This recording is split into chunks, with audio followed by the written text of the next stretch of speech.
السلام رضا علی حجویری آپ کی خدمت میں گنج بخش فیض عالم مظہر نور خدا ناقصارہ پیر کامل کامل آرا رہنما حضرت داتا گنج بخش علی حجویری رحمۃ اللہ علیہ نے اپنی مایہ ناز تصنیف کشف المعجوم میں فرماتے ہیں کہ جب روح کے متعلق گفتگو ہوئی اور پوچھا گیا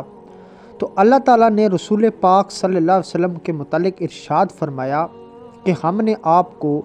اس چیز کے متعلق قلیل علم یعنی تھوڑا علم عطا کیا ہے۔ اسی بات کو بنیاد بنا کر کچھ علماء سو حضور پاک صلی اللہ علیہ وسلم کے متعلق کہتے ہیں کہ جب اللہ تعالیٰ نے خود کہا ہے کہ آپ کو قلیل علم عطا کیا ہے تو آپ لوگ کیسے کہہ سکتے ہیں کہ رسول پاک صلی اللہ علیہ وسلم کا پاس ہر چیز کا علم تھا اور کائنات ان کی نظر میں تھی۔ لیکن سوال یہ ہے کہ جو علم اللہ تعالیٰ کی نظر میں قلیل تھا وہ مخلوق کی نظر میں کتنا بلند و بالا اور عقل و فہم سے ماورا ہے۔ حضرت صلی اللہ علیہ وسلم کا سارا علم جس سے کتابیں بھری پڑی ہیں اس قلیل علم کا ہی نتیجہ ہے۔ حضرت صلی اللہ علیہ وسلم کی وسعت علم یہ ہے کہ آپ صلی اللہ علیہ وسلم فرماتے ہیں کہ قرآن پاک کا ایک ظاہری مطلب ہوتا ہے اور ایک باطنی مطلب ہے، اور پھر اس باطنی مطلب کا بھی ایک باطنی مطلب ہے۔ آپ صلی اللہ علیہ وسلم فرماتے ہیں کہ اس باطن کا بھی ایک باطن ہے۔ اسی طرح مسلسل 7 باطن ہوتے ہیں، اور ایک روایت میں تو یہ ارشاد ہوا ہے کہ ہر باطن کا ایک باطن ہوتا ہے اور یہ تسلسل 9 باطن تک ہوتا ہے، یعنی بات کے اندر ایک بات ہوتی ہے اور اس کے اندر بھی ایک بات پوشیدہ ہوتی ہے۔ یہ بھی حضرت صلی اللہ علیہ وسلم کے بظاہر علم یعنی جو قلیل علم کا ہے اس کا نتیجہ ہے۔ آپ صلی اللہ علیہ وسلم نے ارشاد فرمایا کہ میں علم کا شہر ہوں اور علی رضی اللہ تعالیٰ عنہ اس کا دروازہ ہے۔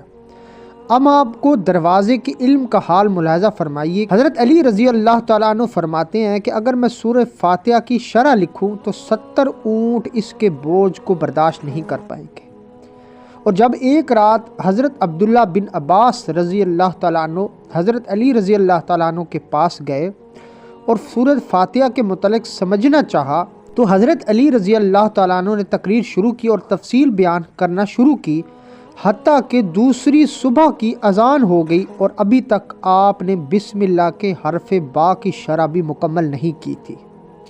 یہ ہے اس قلیل علم کی تفصیل جو عام انسان کی عقل و فہم سے ماورا ہے۔ جہاں عام انسان کی سوچ اور فکر بھی نہیں جا سکتی وہاں آپ صلی اللہ علیہ وسلم کا علم اور آل وسلم کا فیض ہے۔ اس لیے آپ صلی اللہ علیہ وسلم کے متعلق اللہ پاک نے ارشاد فرمایا کہ وَمَا أَرْسَلْنَاكَ إِلَّا رَحْمَةً لِلْعَالَمِينَ، کہ تمام جہان کے لیے آپ کو رحمت بنا کے بھیجا کہ جہاں جہاں آپ صلی اللہ علیہ وسلم کی رحمت ہے وہاں وہاں آپ کا علم ہے۔ تو اللہ تعالیٰ نے ہر سارے جہاں کے لیے آپ کو رحمت بنا کے بھیجا، تو آپ کے پاس سارے جہاں کا علم ہے۔ اللہ تعالیٰ سے دعا ہے کہ اللہ تعالیٰ ہمیں حضور پاک صلی اللہ علیہ وسلم کے متعلق اپنا عقیدہ درست کرنے کی توفیق عطا فرمائے اور ان کے فیض سے فیضیاب ہونے کی توفیق عطا فرمائے۔ ویڈیو آپ کو پسند آئی تو چینل کو سبسکرائب کریں، لائک کریں اور کمنٹس کریں،